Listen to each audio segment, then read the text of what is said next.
अथ योगं शरणं गच्छामि तद्योषो शरणं गच्छामि अथ योगं शरणं गच्छामि तद्योषो शरणं गच्छामि तद्योषो शरणं गच्छामि तद्योषो शरणं गच्छामि तद्योषो शरणं गच्छामि तद्योषो शरणं गच्छामि। ओशो। बैठे बैठे।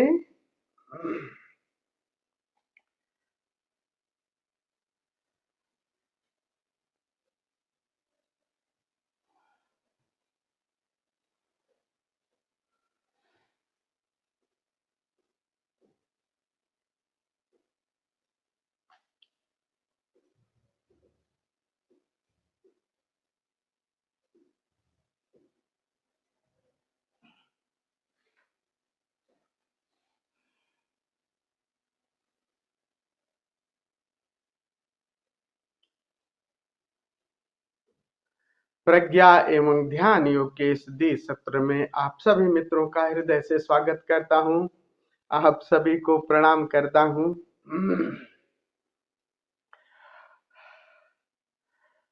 हम लोग बुद्ध के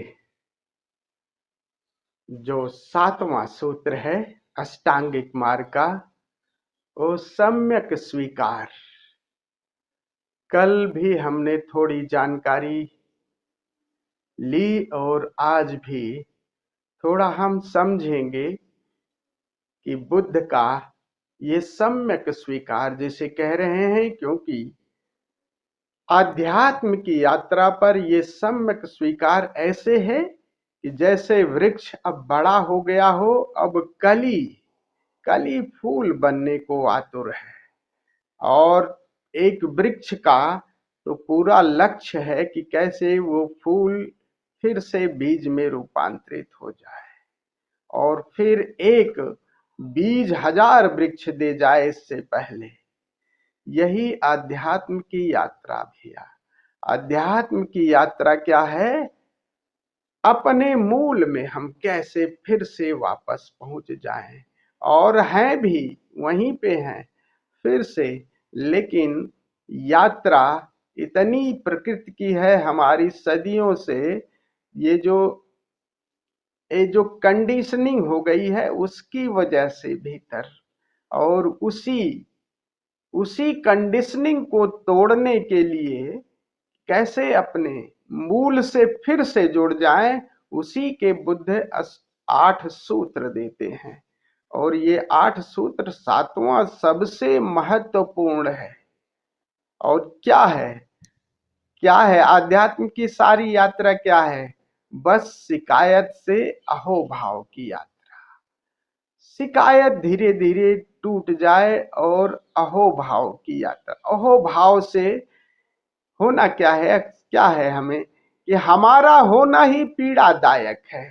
हम अपने को अलग थलग अस्तित्व से मान रहे हैं, यही सबसे बड़ी, हम अलग थलग हैं नहीं, एक साथ हम सूर्य अस्तित्व से जुड़े हुए हैं। इसकी गहन अनुभूति ही हमको स्वीकार भाव में ले जाती है, या आप स्वीकार भाव को अच्छी तरह से हम समझ लें तो सारी बात है कि जैसे ही स्वीकार भाव होता है वैसे अस्तित्व से हम देखो जुड़ भी जाते हैं। कहीं देखो कि अस्वीकार की वजह से ही हम पूरे विराट से इस नहीं जुड़ सकते।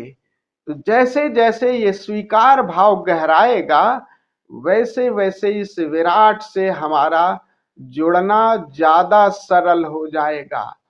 आप लोगों ने पीछे तथाता ध्यान प्रयोग किया था कि नहीं ओशो का?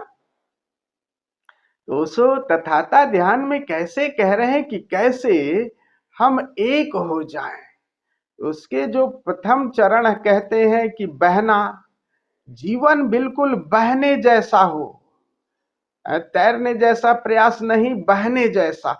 और बहने जैसे में लगता है कि हम अस्तित्व के साथ थोड़ा एक हो गए, लेकिन बहने में कहते हैं ओशो, हम बहते तो हैं फिर भी हम तो है ही हैं। फिर दूसरी बात कहते हैं कि मिट जाओ तो राख हो जाओ। तो कहते हैं राख में भी जानने वाला तो बचता ही है, कि राख का ढेर हम जान रहे हैं। तीसरी जो सबसे प्यारी बात कहते हैं सर्व स्वीकार। अब सबके साथ एक हो जाओ। जो भी एक साथ विपरीत अनुकूल प्रतिकूल सब ही हमारे विस्तार हैं। कहीं सबके साथ इस भाव को गहरा दो, और हो भी, हम हैं भी। चाहे आज दिखता हो कि ये विपरीत है, इससे दूरी है, एक गहन ढंग से देखें तो हम जुड़े ही हुए हैं पूरे अस्तित्व में। ये जो विविधता है, जो अनुकूलता प्रतिकूलता है, ये एक साथ सब जुड़ी हुई है। तो जो पीछे जो हमने जो 6 सूत्र समझे, 7वां समझो उसका एक एक्सट्रैक्ट है। ये स्वीकार अगर, हेलो, स्वीकार अगर आ जाए। हाँ जी, जी कुछ कह रहे हैं सुनील जी? स्वामी जी, एक निवेदन ये करना चाहता था हाँ, कि स्वीकार भाव को अभी इन दिनों आप बता रहे हैं इसके संदर्भ में, तो अपने आसपास जब हम समाज में दृष्टि डालते हैं या अपने जीवन को देखते हैं कि जब हम अपनी युवावस्था में थे, चलिए बचपन में थे, तो एक्सेप्टेंस तो है ही नहीं जब तक वो मिल ना जाए चीज जिसको हम चाहते हैं।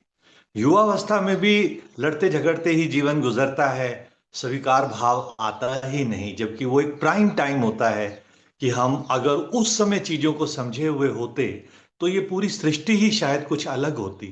मैं आपसे निवेदन ये कर रहा था स्वामी जी कि हम लोग, मतलब आज तो हम आपके साथ बैठे हुए हैं, कुछ चीजों को ग्रहण कर पा रहे हैं, इतनी प्रौढ़ अवस्था में आने के बाद भी मैं ये मानूंगा कि ये स्वीकार भाव बन नहीं पाता, क्योंकि इसकी नींव तो बहुत ही हल्की है।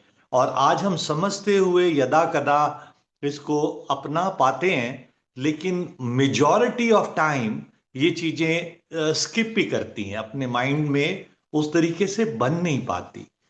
तो कई जगह प्रभु ओशो ने भी कहा है कि अगर बुद्ध और महावीर के प्रवचनों को लोगों ने अपनाया होता, ये धरती बड़ी धार्मिक हो गई होती और हर आने वाली जनरेशन पिछली वाली जनरेशन से और अधिक धार्मिक होती, और ये एक ऐसा सतयुग या राम युग होता जिसमें व्यक्ति, हर कोई आनंद में है, हर कोई, लेकिन हर व्यक्ति पीड़ा में है। और स्वामी जी, दुख की बात तो ये है कि एक मेजॉरिटी ऑफ जो पॉपुलेशन है जिसको हम देखते हैं, उसमें पढ़े लिखे प्रबुद्ध लोगों को जब देखते हैं, और उन लोगों को छोटी छोटी बातों पर, जो डॉक्टर्स हैं, जो पीएचडी किए हुए प्रोफेसर्स हैं, जो साइकोलॉजी के मतलब मास्टर्स रहे हैं, 70 साल की अवस्था में, उन लोगों का जीवन देखते हैं तो अपना सर झुक जाता है कि यार इतना तो मतलब बात उसी पर आती है कि उनके मन में स्वीकार आया ही नहीं। तो अगर मेजॉरिटी ऑफ दुनिया ऐसे ही निकल जाती है इन बातों को बिना महसूस किए, बिना जीवन में, हम तो धन्य भागी हैं कि हम ओशो के संपर्क में आए, फिर आपके माध्यम से हम ओशो को अब बेहतर जान पा रहे हैं। तो जीवन में कहीं ना कहीं परिवर्तन तो संभव है, ऐसा महसूस होता है। चाहे 10 में से 1 या 2 नंबर लेकर जाएंगे, 0 नहीं होंगे। तो मैं ये मानता हूं स्वामी जी कि हम जब इन बातों को करते हैं तो कैसे, जैसे आपने उस दिन कहा कि यार हम लोगों को नहीं कोई क्रांति लानी, हम लोग नहीं, लेकिन मैं देखता हूं इन लोगों के साथ कभी छिटपुट बातचीत में आप हल्का सा एक इशारा करना चाहो कि यार जीवन इस तरह से भी जिया जाता है, तो लगता है जैसे 8-10 लोग आप पर टूट पड़े, क्योंकि आप उनकी वो जो पूरा आज तक के अस्तित्व को नकारने की चेष्टा कर रहे हो कि उन्होंने गलत जीवन जिया। तो ऐसे में कैसे संभव है कि ये अल्टीमेटली, तो स्वामी जी आपका या किसी का भी उद्देश्य ये होगा कि ये जीवन, ये जो पृथ्वी है, एक खूबसूरत जगह बने जहां रहने को मन करे। लेकिन ये सब बातें भी आपसे इस बातों को करते हुए आती हैं कि हमारे लिए तो चलिए थोड़ा बहुत लाभ हो गया, बट कितने लोग ऐसे बैठे होंगे इस तरह के प्रज्ञा सूत्र पर बैठकर बात कर रहे होंगे, कितने उसको जीवन में उतारने का प्रयास करेंगे, और कैसे मतलब ये आसपास, क्योंकि सिर्फ मेरे बेहतर हो जाने से मैं तो बेहतर हो जाऊंगा, लेकिन जब आसपास लोगों से डील करूंगा वो तो वैसे ही मेरे साथ करेंगे, तो मुझे तो फिर हाथ जोड़कर वहां से निकलना ही पड़ेगा। यस यस, बिल्कुल। हाथ जोड़ करके ही निकलिएगा। जब तक अभी आपका फूल नहीं खिला है, तब तक पूरा अपने को बचा के निकल जाइएगा। ये भीड़ है, और भीड़ सोई पड़ी है, आप उन्हें जगाने जाएंगे ना। अभी तो आप खुद अपने जागने का स्वार्थी बनिए इसमें। अभी आप अपने को जागने का। जी हाँ अंशुला बोलो। स्वामी जी प्रणाम। मैं ना आपको ये बता रही थी कि सुनील जी ने अभी कल या परसों एक कोई वो ऑडियो वीडियो कुछ शेयर किया था ओशो का, तो मैंने उसको सुना था। उसमें ये था कि जो मतलब हम बने हैं, हम अगर किसी चीज से डरते हैं या हमारे कोई एक पर्टिकुलर तरीके का हमको कोई मतलब कोई फीलिंग आती है किसी चीज को लेके, चाहे वो भय की हो, प्रेम की हो या घृणा की हो, तो वो हमारा अकेले का अस्तित्व नहीं है। ओशो ऐसा बता रहे थे कि ये इवन हमारे जो पूर्वजों ने भी जो कुछ किया है, उनको अगर किसी चीज से भय लगता था, तो वो भय हमारे अंदर भी ट्रांसमिट हुआ है। वो जेनेटिक्स बोल लीजिए कि ये एक एक्सपेरिमेंट चूहों पे किया गया कि चूहों को एक आयोडेक्स की या किसी की वो खुशबू सुंघाई गई, बूट पॉलिश की या किसी भी चीज की, और उनको एक झटका दिया गया। उनको उस खुशबू से इतना डर बैठ गया, और इस कदर डर बैठा कि एक्सपेरिमेंट तो 7 पुश्त पहले हुआ था, वो आज तक चूहा उस खुशबू से डरता है। तो वो चीज हमारे साथ भी, हमको कितनी ज्यादा मतलब कोशिश करनी पड़ती, खुद से लड़ाई करनी पड़ती है इतना सा बदलाव करने के लिए भी। हाँ, तो देखियो ये ये जो चीज दत्ता एसोसिएशन। जी कह रहे हैं कि दूसरों में बदलना, ये तो संभव ही नहीं है।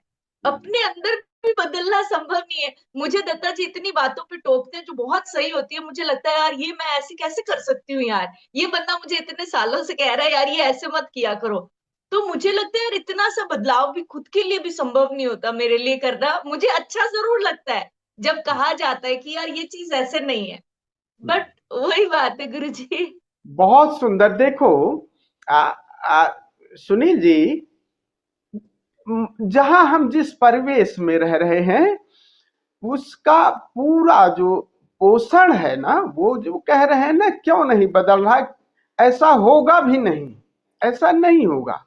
आप एक कमरे में एक ही दिया जलाते हैं, नहीं 100 दिए थोड़ी जलाते हैं। एक ही रहेगा संबुद्ध, और ये खेल सदैव चलता रहेगा। ऐसा मत समझो कि पूरी दुनिया संबुद्ध हो जाएगी। अरे ये तो सदैव रहेगा। एक बुद्ध बैसेंगे तो 1000 जो है उनके आसपास आएंगे। बस एक दिया अस्तित्व जला देता है, और ऐसे ही रहेगा कि आसपास। कभी अब बताओ दुनिया कितनी बेरंगी होगी अगर सभी बुद्ध हो जाएंगे, जो आपकी परिकल्पना है। सभी झाड़ पे बैठे अपना आराम से, बिल्कुल बेरंगी दुनिया होगी, खेल कैसे चलेगा। इस खेल में सदैव मूर्छा, राम और रावण की भूमिका सदैव रहेगी, और यही नियति का खेल है। तो इसकी ज्यादा फिक्र नहीं करिए। आप धन्यभागी हैं अपने को जो है। जो है आप पिछली की छोड़ दीजिए कि आपने क्या किया वो किया।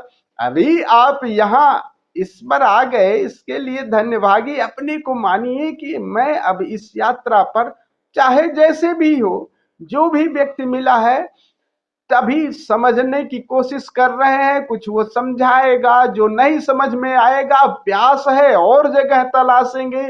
लेकिन थोड़ी सी अगर प्यास लगी उस है को और एक्सपैंड करना है।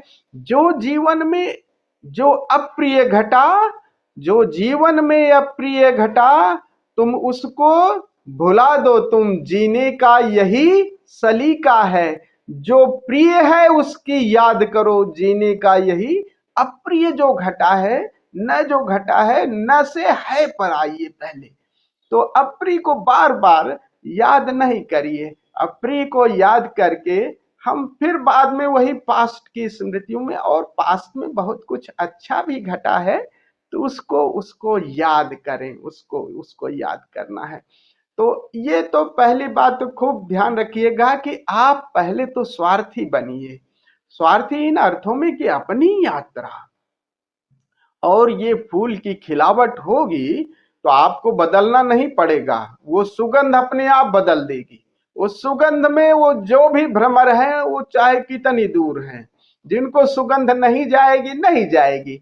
और फिर आपके फूल की खिलावट पे जो लोग थोड़ा सा जागे हुए हैं या जागने के करीब हैं, वो बिल्कुल आपकी बात सुनेंगे। बस उन्हीं तक की आपकी भूमिका है, और इतना अपने आप स्वतः ही हो जाएगा, हो जाएगा, ये निश्चित ही हो जाएगा। लेकिन कब होगा? अभी नहीं। अभी तो पूरा प्रयास करिए कि हम अपने फूल को कैसे खिलाएं, और उसको खिलाने के लिए ज्यादातर जगत में बहुत ज्यादा इन्वॉल्व होइएगा तो फिर आपको वही ले जाएगा जगत। तो फिर हम आपको कह रहे हैं कि ये जो पूरा आसपास का परिवेश है, कारण क्या है कि लोग नहीं हो पाए? परिवेश ज्यादा है कि जो है वो परिधि ओरिएंटेड है, आपका शरीर को स्वस्थ बनाने का प्रयोग कर रहा है, आपका मन कैसे ठीक हो जाए, आप अच्छी शिक्षा, यही सब तो पोषण हो रहा है, इन्हीं सब तो कर रहे हैं। तो इन्हीं सब पर होगा, चाहे वो डॉक्टर हो, चाहे वो इंजीनियर हो, चाहे जो कुछ भी हो, जो भी हो सो कॉल्ड, चाहे आपके उपदेशक भी, वो भी उनका देखिए ना, ये सब बातें पे कहाँ आएंगे? उनका भी पोषण आपके इसी पर्सनैलिटी पर ही, आपको पर्सनैलिटी को पोषित करने के सारे उपाय किए जा रहे हैं। न तो आपको ऐसी शिक्षा मिलेगी, ऐसे लोग भी कितने मिलेंगे, थोड़े से लोग मिलेंगे, और इस यात्रा पर जाने वाले भी लोग थोड़े से ही मिलते हैं। बहुत चलते हैं लाखों लोग, मगर पर मंजिल कुछ ही पाते हैं। इसलिए नहीं कि राह कठिन, इसलिए नहीं कि राह कठिन, चलते हैं रुक रुक जाते हैं। क्योंकि कंडीशनिंग है ना पेरीफेरी को, इसको उसको संभाले रखना। बिल्कुल विपरीत यात्रा होती ना यार, हमारा जो पद है, ये कुछ जो कुछ पाया है वो सब ऐसे कैसे हो जाएगा कि यार पागलों जैसे नाचने लगे, वो करने लगे, और ये क्या कहेगा समाज? फिर थोड़ा सा रस मिलता है, फिर आ जाते हैं वापस। क्योंकि आसपास ऐसे ही लोग हैं ना, 23 घंटे उन्हीं से शिक्षा ले रहे हैं, 1 घंटे की।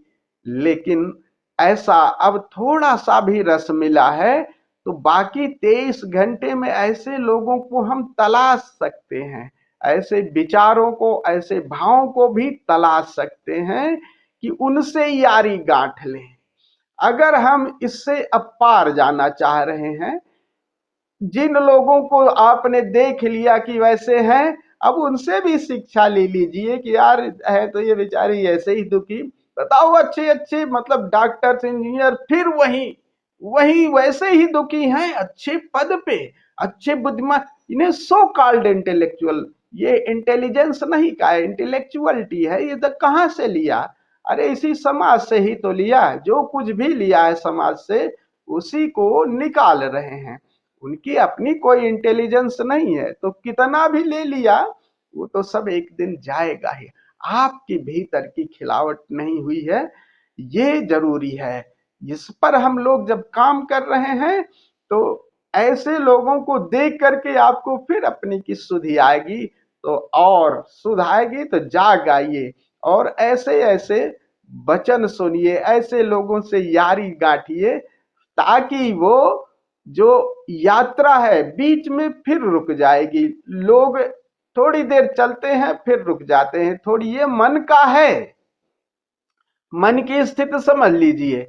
मन चाहेगा, ये चाहेगा कि प्रकृति से आप पार मत जाओ, यहां से आगे की यात्रा आपको, यहां श्रम की यात्रा है।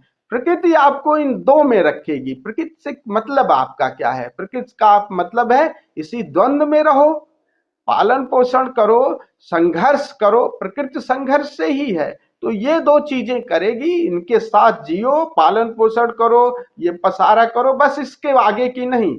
बियॉन्ड नेचर जाने के लिए अब आपको बार बार श्रम करना पड़ेगा। अब प्रकृति के पार जा रहे हैं, इसमें प्रकृति आपको सहयोग नहीं देगी। तो ये जो सारे आसपास आपको सहयोग मिल रहे हैं वो प्रकृति के पोषण के हैं। तो ऐसे लोग कम मिलेंगे, न ऐसी शिक्षा मिलेगी। तो ऐसे जो लोग हैं उनके साथ अब हमें थोड़ा सा संबंध बनाना पड़ेगा, बार बार ऐसे लोगों का, ताकि वो कंडीशनिंग है वो सुन करके फिर उस पर प्रयोग करके तोड़ सकते हैं। तो ये बार बार कुछ ही लोग जाएंगे।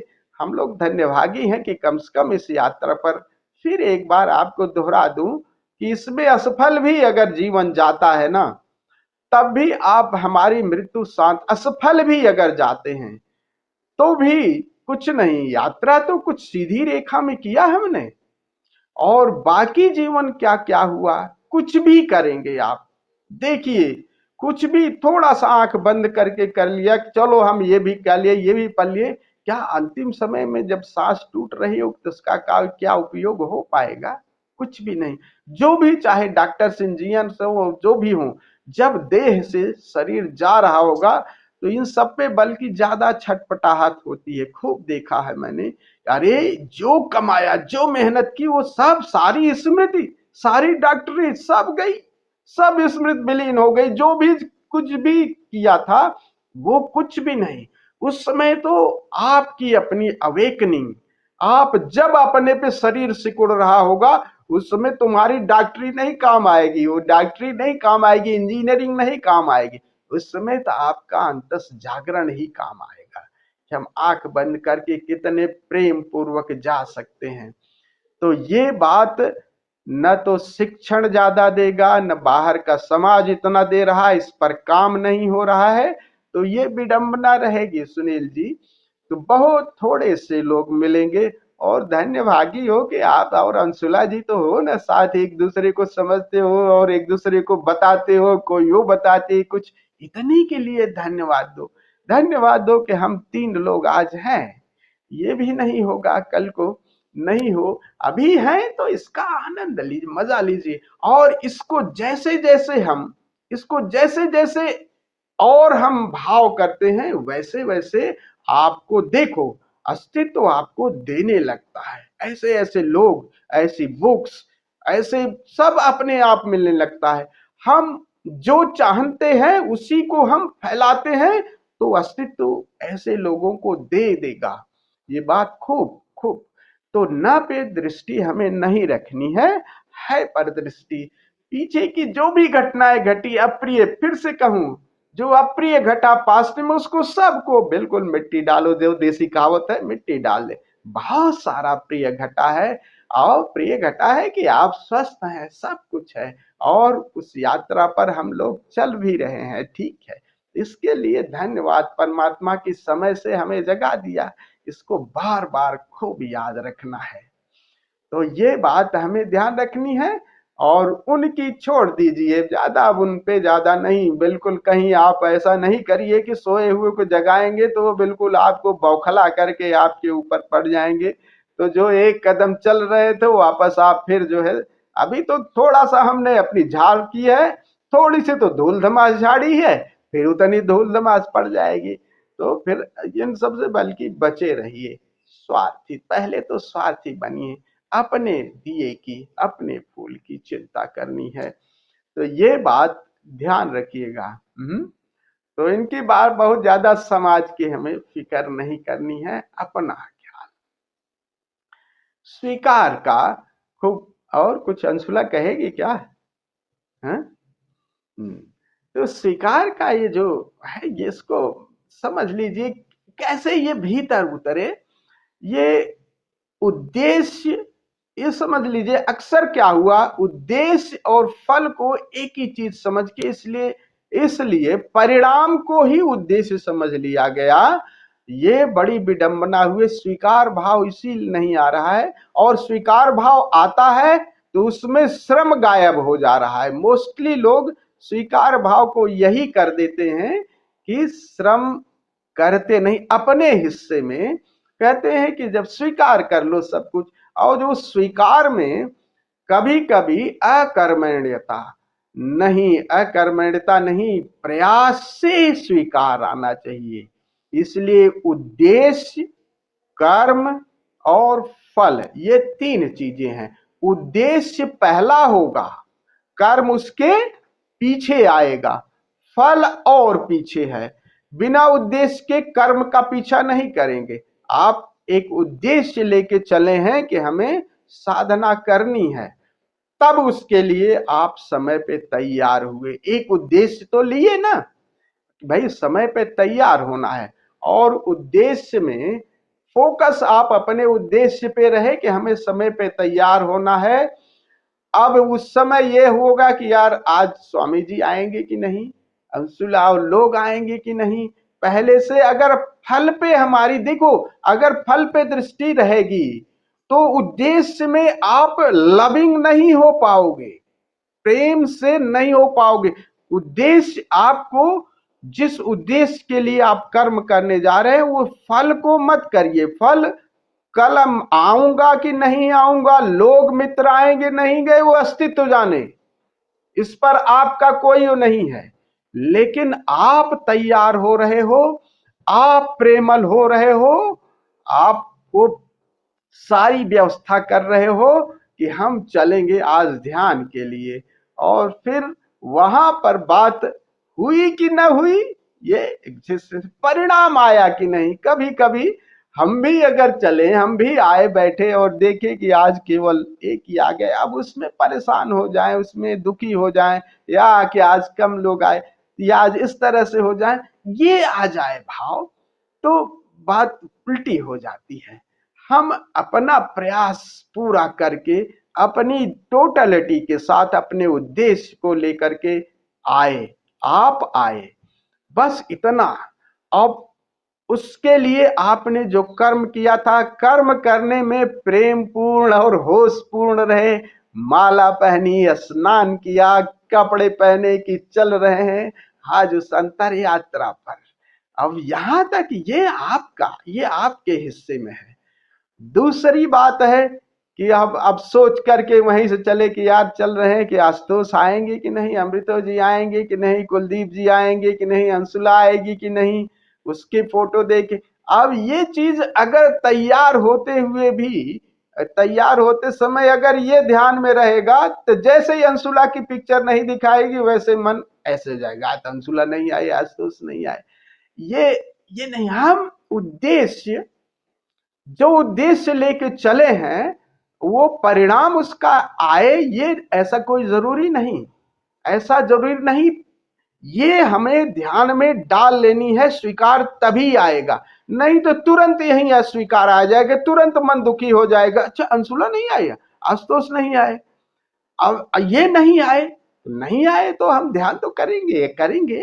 जो उद्देश्य, परिणाम उस हिसाब से आए जो आप दिमाग में लेके चले हो, वो कोई जरूरी नहीं। इसलिए वहां पर परिणाम को लेकर, अब ये परिणाम को लेकर के हम चल रहे हैं कि वो अंशुला की फोटो दिखाई देनी चाहिए, आशुतोष की फोटो दिखाई देनी चाहिए, स्वामी जी आने चाहिए। ये कोई जरूरी नहीं कि ये होगा, ये कोई जरूरी नहीं। किसी दिन 4 भी लोग, किसी दिन हम 1 भी हो जाते हैं, तो फिर क्या, ध्यान तो करेंगे ही, ये तो करेंगे। मैं भी नहीं हो सकता हूं, तो अभी जहां तक यात्रा की है उसको, यात्रा को हम यश पे जारी रखें, फिर अस्तित्व दूसरा कुछ देगा। वहीं पर हर थक करके नहीं बैठ गए, अरे परिणाम नहीं आया हमारे इच्छे में, तो परिणाम क्यों नहीं आए, वो पहले से हम मान के चले हैं ना, उद्देश्य में ही हम मान के चले कि ये ऐसा ऐसा होना चाहिए, और नहीं तो उद्देश्य में हम टोटल इन्वॉल्व हों, उसको परिणाम मान के न चलें। और ये भी बात है कि फल को अगर उद्देश्य के साथ जोड़ेंगे तो आप टोटलिटी के साथ उद्देश्य में, कर्म में लग भी नहीं पाएंगे, क्यों कर्म कर रहे हैं, याद उसमें यही कि आज वो लोग आएंगे कि नहीं, पता नहीं स्वामी जी आएंगे कि नहीं। अब देखो उसमें मजा सारा खो जाएगा, एक थॉट्स उसमें पैरेलल। अभी तैयार हो रहे हैं, फिर परमात्मा मिले ना मिले, लोग मिले कि ना मिले उसके, लेकिन हम हमें पुकार दे रहे हैं कि हम इस यात्रा पर चलना चाहते। देखो, अस्तित्व वो सब करता है, वो सारे उपाय करता है, और कुछ होता है प्रतिकूल, यहाँ कुछ होता है, कभी अस्तित्व ऐसा भी कर देगा। एक्सेप्ट इट, और वही एक्सेप्टेंस को हम ध्यान भी बना सकते हैं। आज तेरी यही मर्जी, आज यही, ऐसा भी हो जाएगा। फिर उस समय इसी में करके हम ध्यान में ले जाएंगे कि जो हुआ मील का है पत्थर अच्छा, ऐसा भी होगा, विपरीत घटनाएं भी घटेंगी।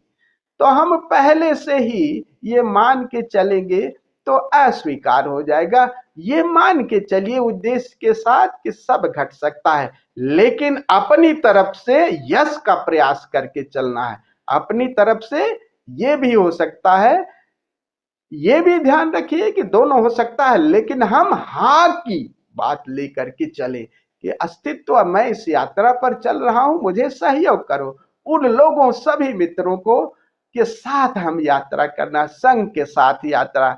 तो स्वीकार में उद्देश्य, कर्म, कर्म आपका बढ़िया होगा उस यात्रा पर, अगर उद्देश्य के साथ आपको फल दिमाग में नहीं रहेगा कि परिणाम क्या है, फल का क्या करना, उद्देश्य आपके हिस्से में है, फल थोड़ी हमारे हिस्से में। फल पे तो बहुत सारे फैक्टर लागू कर रहे हैं ना, फल पे तो ये फैक्टर भी लागू कर रहे हैं, तब हम दुखी हो जाएंगे। ये स्वीकार में इस चीज को ये मूल बात समझ ले जाए तो थोड़ा थोड़ा हमें स्वीकार भाव आने लगता है, नहीं तो अस्वीकृति, हम दुखी हो जाते हैं। निश्चित ही ये जो आज इस तरह से चल रहा है, अब कल हो सकता है न चले, कल हो सकता है न चले, कल और हो सकता है आगे, दोनों सब संभावनाएं हैं। लेकिन अपनी तरफ से हमें क्या करना है, अपनी तरफ से हमें एग्जिस्टेंस को एक देना है कि मैं इस यात्रा पर चलना चाह रहा हूं, मुझे ऐसे लोगों को चाहिए, ऐसे जीवन चाहिए, ऐसा चाहिए, अब इससे कम पे राजी नहीं होगा। और इसकी सतत याद, सतत और प्रयास इस पर करना है। फिर अस्तित्व जो देता है, अस्तित्व जो देता है, अस्तित्व जो देता है उसको स्वीकार करिए, क्योंकि कास्मास एक कास्मिक इंटेलिजेंस, इसी को तो नानक क्या कह रहे हैं, हुक्मी, इसी को नानक हुक्मी, हुक्मी का मतलब वो जो कास्मिक इंटेलिजेंस आपकी बुद्धिमत्ता है, और एक पूरी कास्मास की और पूरे अस्तित्व की बुद्धिमत्ता है, उसी के साथ हार्मनी बैठाने का नाम ही ध्यान है, समाधि है। उसी के साथ स्वीकार है, वही तो स्वीकार है। उसी के साथ एक कॉस्मिक इंटेलिजेंस है जो सदैव आपको मंगल अमंगल की तरफ नहीं ले जा रहा। पूरी अस्तित्व में देखो ना, पूरी प्रकृति में देखो ना, कहां सदैव वो बनाए चले जा रहा है, बनाए चला जा रहा है। तो ऐसा क्या हो सकता है कि परमात्मा आपके साथ कभी नहीं। आप उस यात्रा पर चले हो तो अस्तित्व बाहें पसार करके आपको उतना सहयोग देता है, लेकिन उस सहयोग में कभी कभी आपको प्रतिकूल भी देगा, कभी कांटे भी देगा और कभी फूल भी देगा। तो दोनों से यात्रा होगी, तेरे कांटों से भी प्यार, तेरे फूलों से भी प्यार। ऐसा भी होगा कि कभी कभी हम तैयार होंगे, लेकिन वैसी स्थिति नहीं बनेगी। वैसी स्थिति नहीं बनेगी, तब स्थिति हमें सोच लेना है कि ये भी हुआ, प्रतिकूल भी हुआ। तो ये बात, उद्देश्य के साथ हमें फल को नहीं जोड़ना है, लेकिन उद्देश्य में अपनी टोटलिटी जितना लगाएंगे हमें ये करना है, और उसके साथ पूरी तैयारी, प्रेम और होश के साथ हमें पूरा तैयार होकर ध्यान के लिए अग्रसर होना है। जो भी कर्म जा रहे हैं संसार में, जो भी हम कर्म भी कर रहे हैं, हम मान लीजिए किसी भी प्रोफेशन में कार्य कर रहे हैं, तो परिणाम क्या आएगा, परिणाम बहुत जरूरी नहीं है। ज्यादातर तो संभावना होती है कि आ ही जाता है, लेकिन मंगल, अस्तित्व नोज बेटर, अस्तित्व कुछ और चाह रहा होगा, तो आपके हिसाब से वो नहीं देगा। या हो सकता है कि हमारे जो लक्ष्य लिया है, उसके लिए जो प्रयास किए, उसमें कुछ गलती हो गई, त्रुटि हो गई, तो फिर से परिमार्जन करें, फिर से। जो हुआ मील का पत्थर है, इसलिए घटना अगर कुछ ऐसी घटी कि जिसमें हम सफल नहीं हुए तो उसे असफलता की तरह नहीं लेना है। वो मील के पत्थर की तरह है, वो माइलस्टोन की तरह। अच्छा, इसमें क्या क्या परिमार्जन किया जा सकता है, ये हमारे लिए कर्म ठीक रहेगा कि नहीं, फिर से वापस बैक करें। और वो आपको और शिक्षा दे करके एक कदम और आगे बढ़ा ले जा रहा है। इसलिए ये ना कह दें कि असफल हो गए। असफलता जैसी चीज नहीं होती, सफल होते हैं या उससे सीख लेते हैं। सफल होंगे या उससे शिक्षा लेंगे, और शिक्षा लेंगे तो एक कदम आगे बढ़ जाएंगे। कोई बच्चा फेल हो गया तो असफल हो गए, ये नहीं, ये शब्द ही नहीं।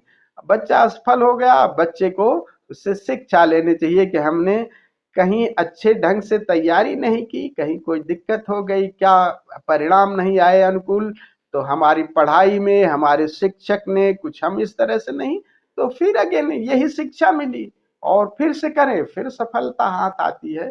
तो असफलता जैसे शब्द को हमें निकाल देना चाहिए।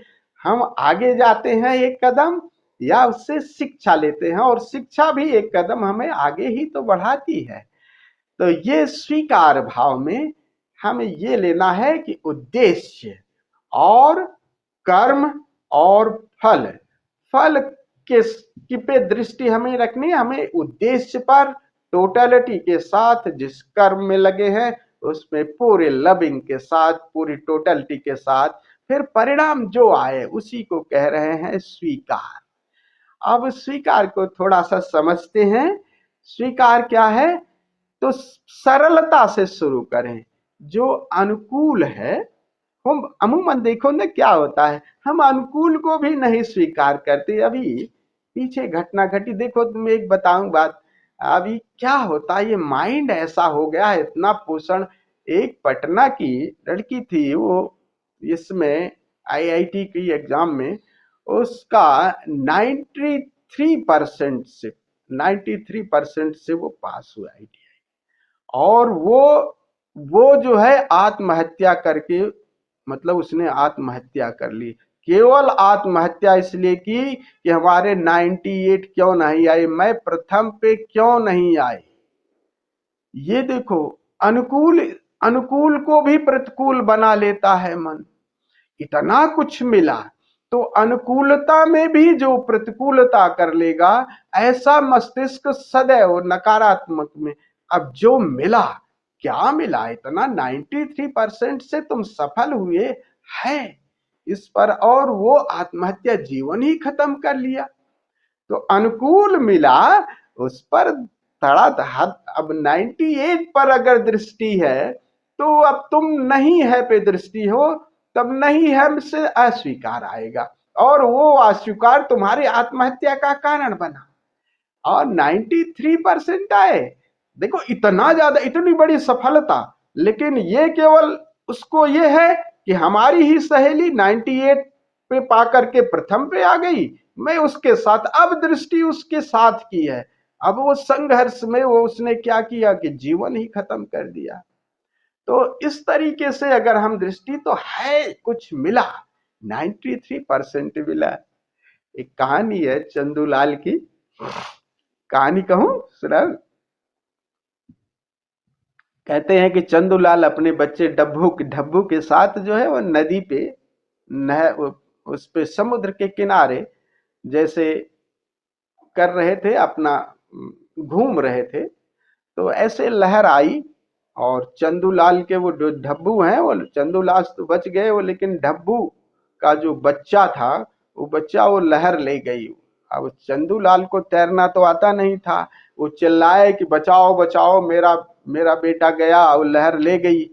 और कुछ लोग जो तैराक थे वो भाग करके दौड़ करके गए और उस बच्चे को बचा के लाए।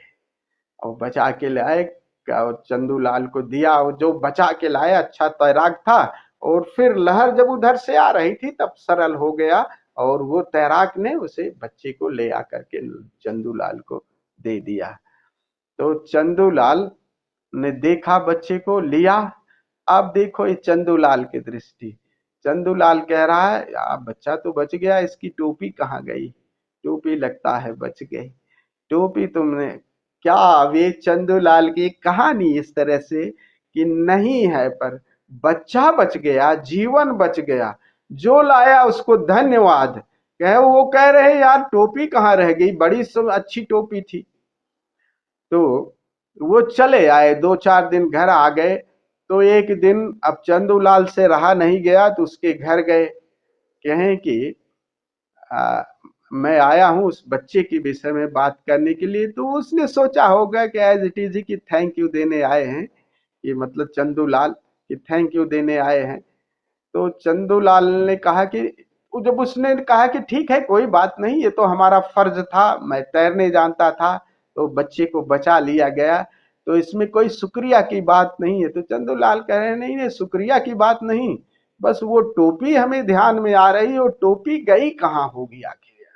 आप टोपी के लिए भी आप नहीं प्रयास कर सकते। देखो इस तरह का अनुकूल, अनुकूल में भी ये मस्तिष्क, ये इस तरह का जो नकारात्मक है व्यक्ति, अगर देखो ना आसपास ऐसे लोग आपको मिल जाएंगे, ऐसे लोग बहुत मिल जाएंगे, वो सदैव उनकी दृष्टि नकार पे रहेगी, अरे इसमें ये कमी रह गई, है पे दृष्टि ही नहीं है। अब ऐसे व्यक्ति हर वक्त दुखी रहेंगे और उनके आसपास एनर्जी ही, ये व्यक्ति अस्वीकार में बताओ एक कदम भी नहीं चलेगा।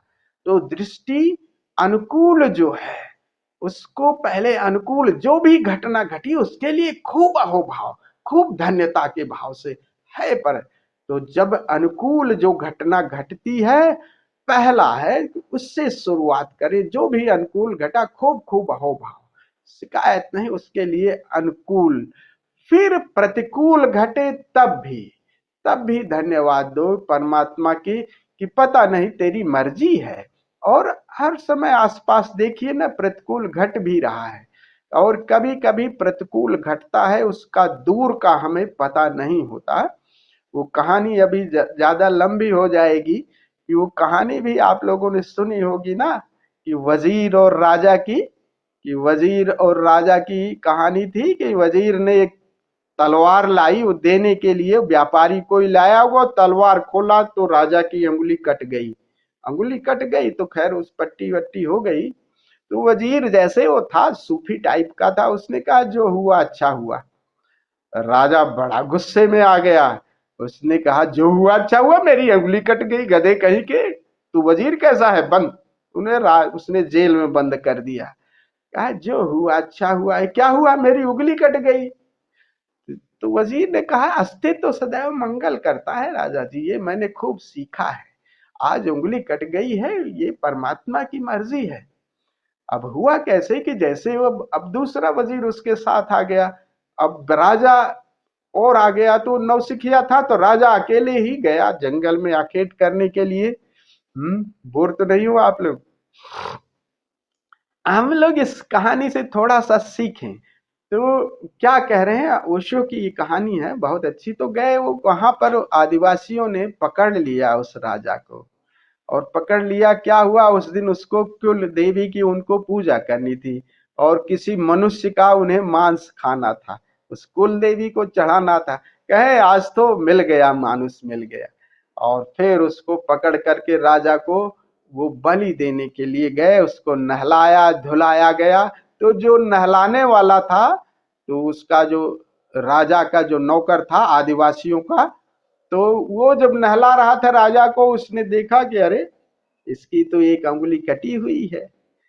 कहे अरे ये तो आधी कटी हुई को कैसे बलि दी जाती है यार, इसको छोड़ो। तो उसको 4 लात मार करके छोड़ दे, उसकी जान बची सो लाखों पाए। वो आ गया, उसने तुरंत ही पहले वजीर को निकाल दिया।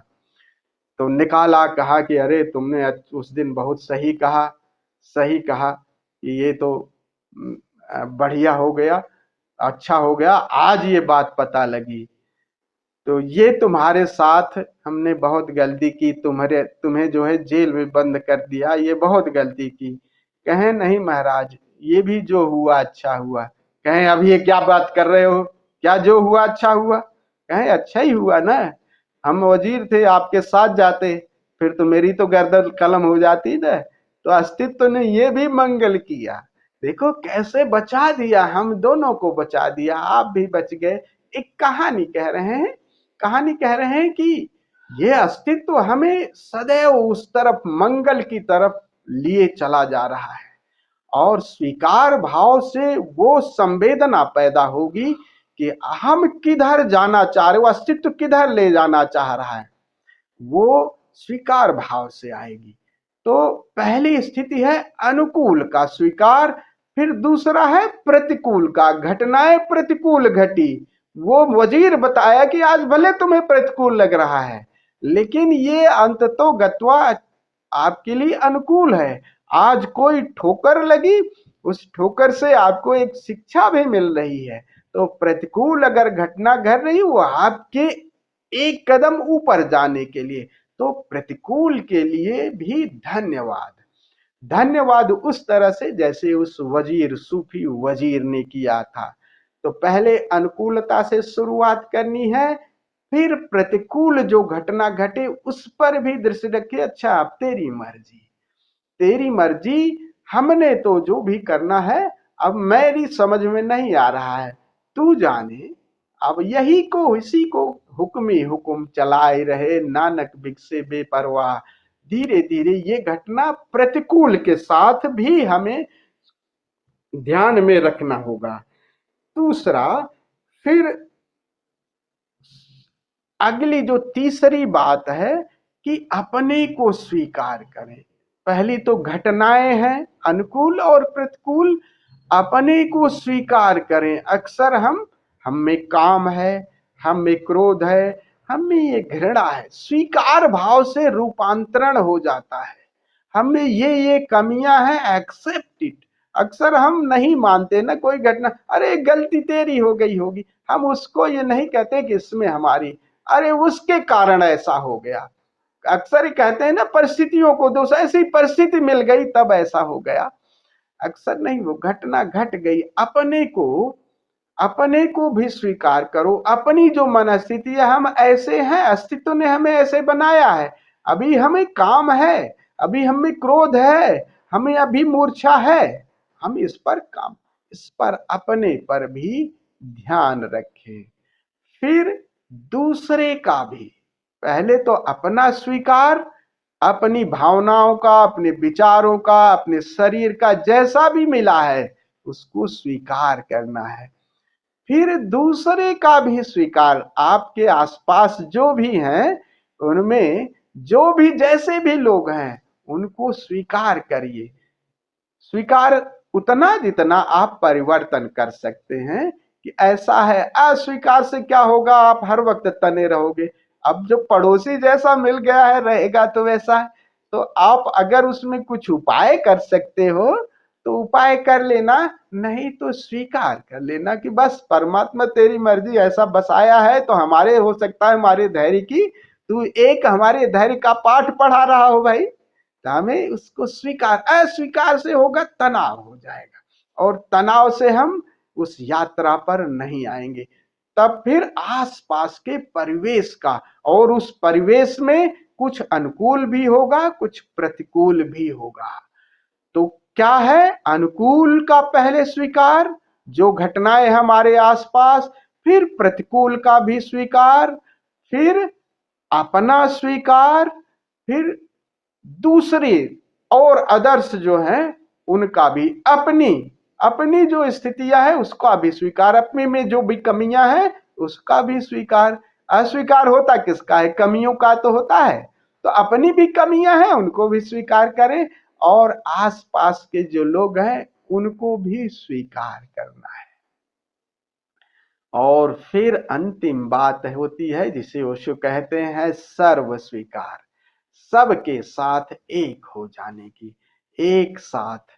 और सर्व स्वीकार ही आपको उस ध्यान में ले जाता है। तो एक एक कदम ये स्वीकार का कुछ होता है अनुकूल। यहाँ उस दिन ये बहुत अच्छा गीत गाई थी ना, कौन सा है, बहुत वो उनका, मधुशाला, बच्चन की मधुशाला की, मधुबन की छाती को देखो कितने इसकी कलियां, कितनी मुरझाई बल्लरियां पल पर देखो, उससे फूलों पर कब मधुबन शोक मचाता है, जो बीत गई जो सो बीत गई सो बात। बात गई। अंबर के आनन को देखो, कितने इसके तारे टूटे, कितने इसके प्यारे टूटे, पर बोलो टूटे तारों पर कब आनंद शोक मटाता है, जो बीत गई सो बात गई, स्वीकार कर लेता है आनंद। और मधुबन में देखो कितने फूल उठे, माली कब उसका शोक मनाता है। ऐसा थोड़ी होता है एक हुआ तो फिर आएंगे आएंगे, ऐसा नहीं कि जो गया जो बीत गई सो बात गई, इसे स्वीकार कर लो। ये दो स्वीकार का कितना प्यारा ये गीत था। एक वो उनका है ना, मैं जिंदगी के साथ निभाता किसका है वो, बहुत सुंदर है। मैं जिंदगी के साथ निभाता चला गया, हर फिक्र को धुए में, हर फिक्र, बहुत सुंदर गीत है। इसमें कहते हैं गम और खुशी में कुछ ना भेद हुआ। आगे इस तरह का बहुत अच्छा गीत है, शायद साहिर लुधियानवी का है, बहुत प्यारा गीत है।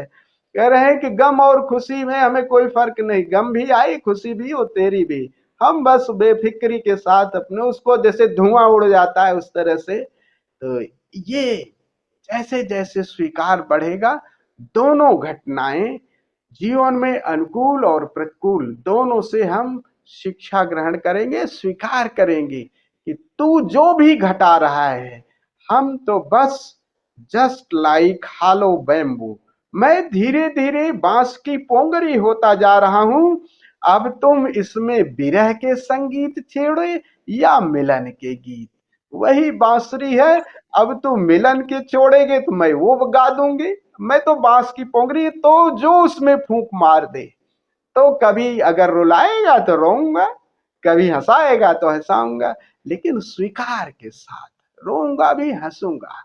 तो जैसे ही स्वीकार करते हैं वैसे हमारी इस जो पेरीफेरी है अपने तन से, मन से और इससे भाव से, इससे दूरी बन जाती है।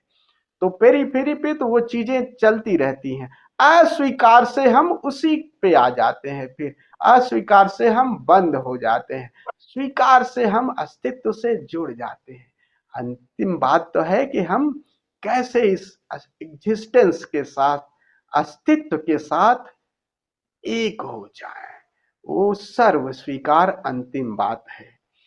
तो चलिए कल भी इस पर हम थोड़ा सा वो करेंगे, अभी आज थोड़ा सा समय है तो थोड़ा सा, चलिए थोड़ा सा हम लोग ध्यान कर लें, फिर कल इस पर थोड़ी और बात करेंगे। तो आज जो हमने कल किया था, कल हमने कंपन किया था और नृत्य किया था, आज उल्टा करेंगे, पहले नृत्य करेंगे, उसी नृत्य का संगीत जब बाद में थोड़ा सा फास्ट हो जाता है, तो उस जब फास्ट हो जाएगा देन यू में शेक, तब शरीर को कंपन, शुरुआत में संगीत धीमा चलेगा और ये उस वर्ड का संगीत है, तो उस संगीत के साथ जब गति बनेगी तो बाद में वो नृत्य नहीं, वो कंपन हो जाता है अपने आप। तो एक बेल जब बजेगी तो आप इसके बाद बेल के बाद कपाएंगे शरीर को, ताकि नृत्य से और कंपन से हमारी ऊर्जा वो काम कर जाए, क्योंकि ऐसे नहीं आएगा फिर तब स्वीकार संभव हो पाएगा, फिर बैठ करके हम या लेट करके ध्यान को करेंगे। तो निवेदन है कि खड़े हो जाएं, पहले हम लोग इसका प्रयोग करते हैं।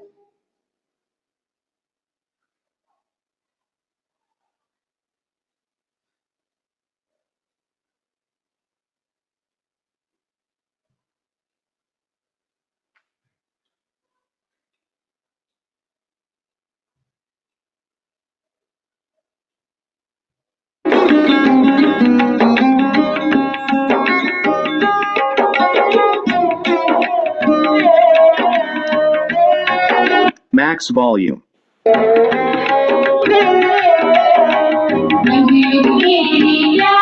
सदगुरु मेरे, आज हुई बरसात मनवा मेरे, युग युग की लीला सदगुरु मेरे, आज हुई बरसात मनवा मेरे, युग युग की लीला सदगुरु मेरे, आज हुई बरसात बरसात बनवा मेरे, युग युग की विद्या सद्गुरु मेरे, आज हुई बरसात बनवा मेरे।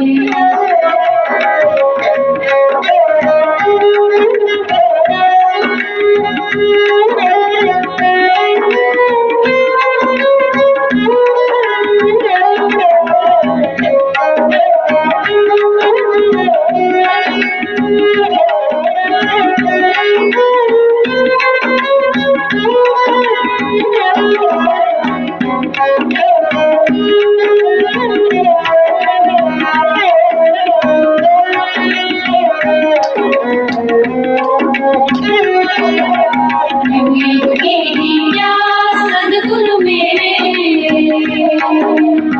आज हुई बरसात बनवा मेरे, युग युग की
विद्या सद्गुरु मेरे, आज हुई बरसात बनवा मेरे,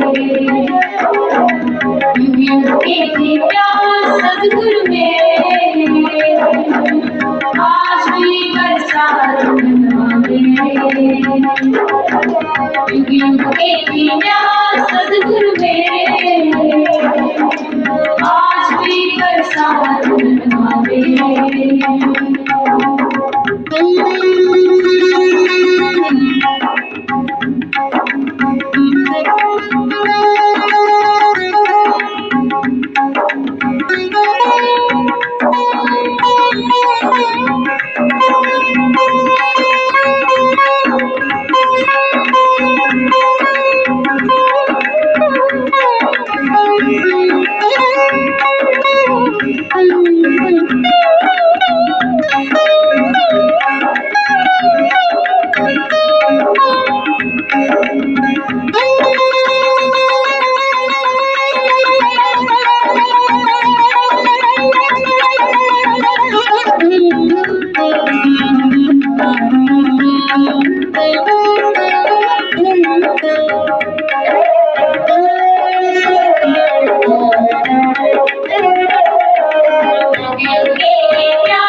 सद्गुरु मेरे, आज हुई बरसात जन्मा मेरे।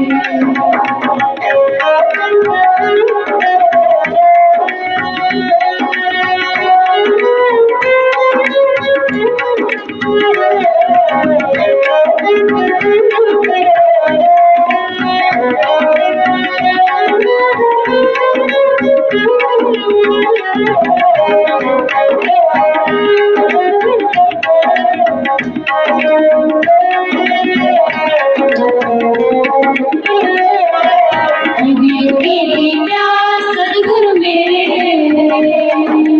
आज हुई बरसात बनवा मेरे। युग की प्यास सदगुरु मेरे आज हुई बरसात बनवा मेरे। युग की प्यास सदगुरु मेरे आज हुई बरसात बनवा मेरे। युग की प्यास सदगुरु मेरे आज हुई बरसात बनवा मेरे।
सदगुरु मेरे आज हुई बरसात बनवा मेरे।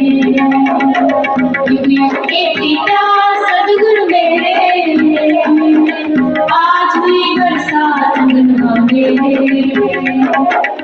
युग की प्यास सदगुरु मेरे आज हुई बरसात बनवा मेरे। युग की प्यास सदगुरु मेरे आज हुई बरसात बनवा मेरे।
पूरे होश के साथ बहुत आहिस्ता से प्रकाश बुझा दे। एक एक कदम होश पूर्वक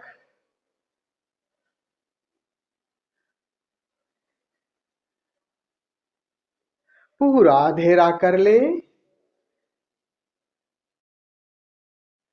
use your I fold and ear plug.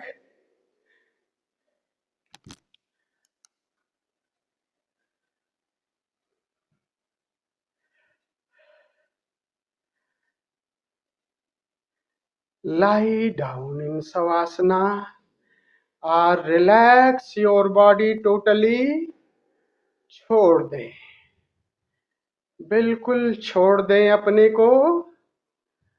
प्रयास जितना करना था शरीर के तल पर हमने कर लिया।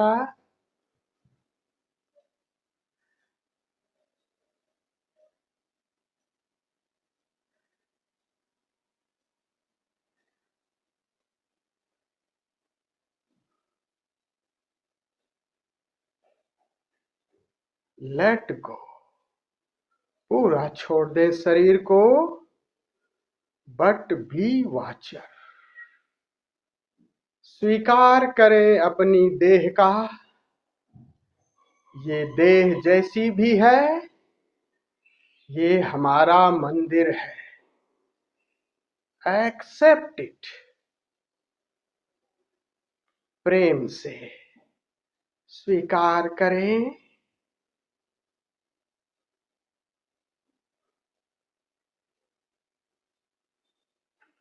कहीं कोई पीड़ा, कहीं कोई तनाव, स्वीकार कर ले।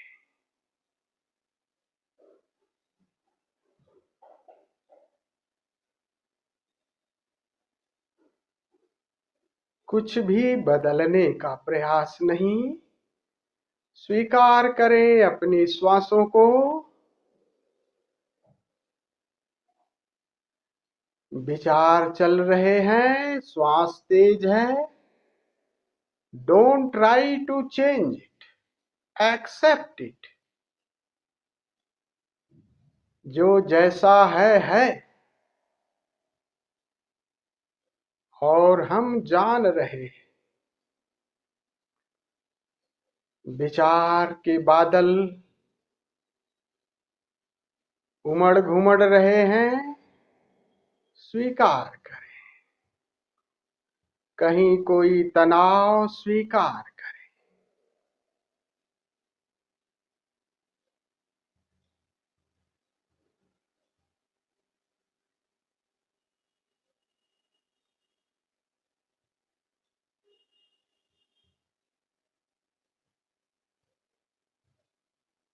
पास्ट की स्मृतियों से मुक्त हो जाएं।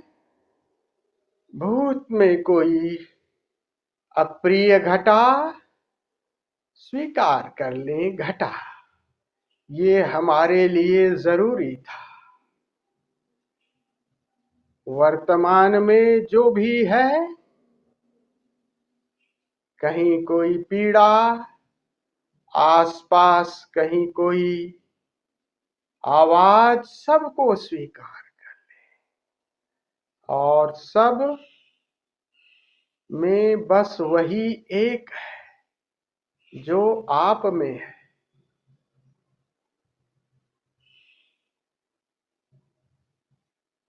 परिवेश जैसा भी है, स्वीकार है।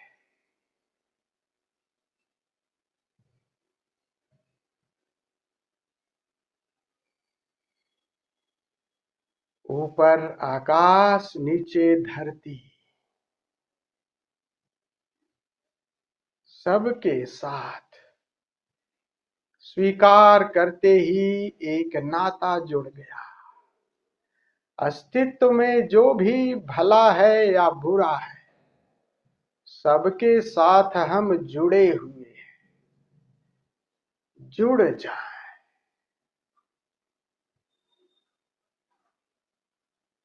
स्वीकार कर लें और सबके साथ जुड़ गए।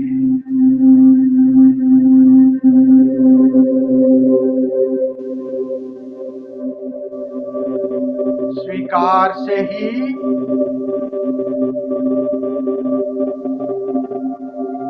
पूरे विराट से संबंध बन गया।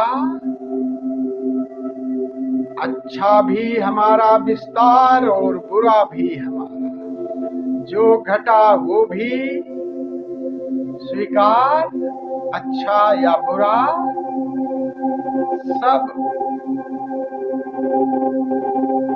को स्वीकार।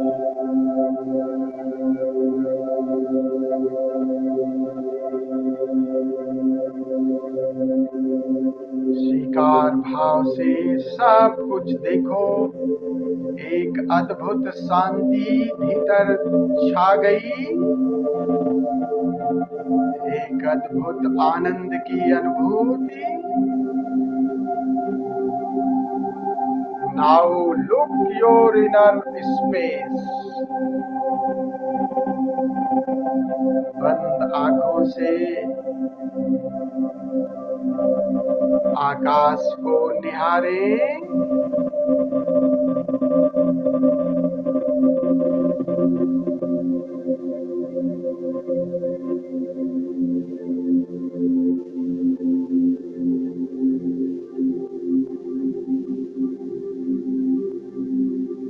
देखते देखते, सुनते सुनते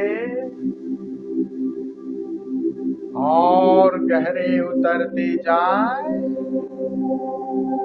और गहरे। अब मैं भी मौन होता हूँ,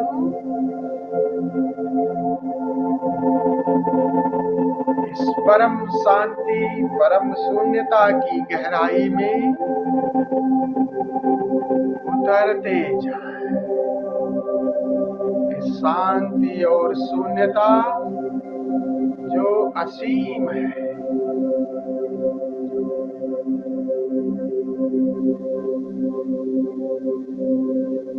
accept it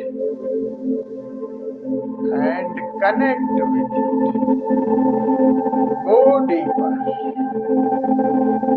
go deeper. समाधि में, ध्यान में प्रवेश करें। जय ओशो।